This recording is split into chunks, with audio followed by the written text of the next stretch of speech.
SLBR stock analysis and SLBR stock prediction. Is it a buy right now?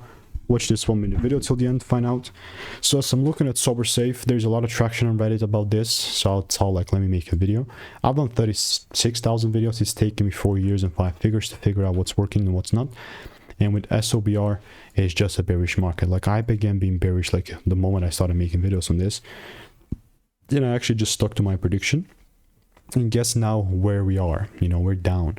And like a lot of the times when I make this YouTube video, people think that someone's paying me to make these short sells.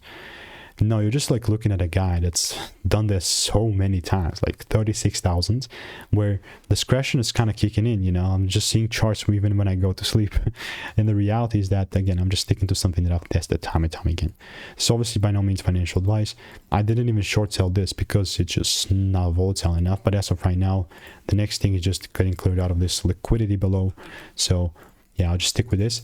Not financial advice, and if you want to make more money trading in a simple yet very lean way, then just click the first link in the description.